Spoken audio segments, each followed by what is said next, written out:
Hello friends, কালকে ছিল রথযাত্রা। সেই উপলক্ষে আমরাও বেরিয়ে পড়েছি রথ দেখার উদ্দেশ্যে। তো এখানে রথ দেখতেই পাচ্ছ, একদম সেজেগুজে রেডি হয়ে গেছে। আমরা বিকালবেলায় বেরিয়ে পড়েছিলাম, আর এখানে রথ খুব সুন্দরভাবে সাজানো হয়েছিল। আর ঠাকুরটাও তোমরা দেখে নাও কত সুন্দর।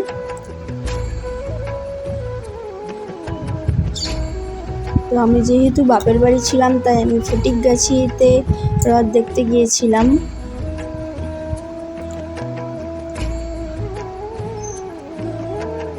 তো তোমরাও কারা কারা রথ দেখতে গিয়েছিলে কালকে আমার মতো, অবশ্যই কমেন্টে জানিও।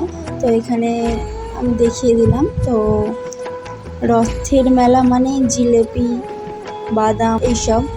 তো এখানে খুব সুন্দর এরকম জিলিপি তৈরি করছিল, তো সেটাও তোমাদের সাথে শেয়ার করে দিলাম।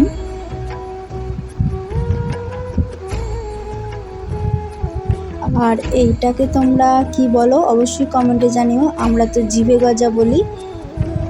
ছোটোবেলায় এগুলোকে খুব ভালো লাগতো, এরকম লাল হলুদ বিভিন্ন রকমের রং দিয়ে তৈরি হতো বলে। আর আমাদের ফটিকগাছিতেই একটা রাধাকৃষ্ণের মন্দির আছে, সেটাও তোমাদেরকে দেখিয়ে দিচ্ছি। খুবই সুন্দর মন্দির। এখানে ভিতরে রাধাকৃষ্ণের মূর্তিটাও দেখো কত সুন্দর।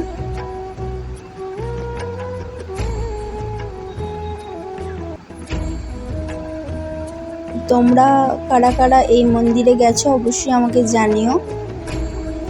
তারপরে আমরা মেলা থেকে ঘুগনি, ফুচকা আর ভুট্টা খেয়ে বাড়ি চলে এলাম। তো আজকের মিনি ব্লগ তোমাদের কেমন লাগলো অবশ্যই জানিও। ভালো লাগলে লাইক কমেন্ট শেয়ার করে দিও। Thank you.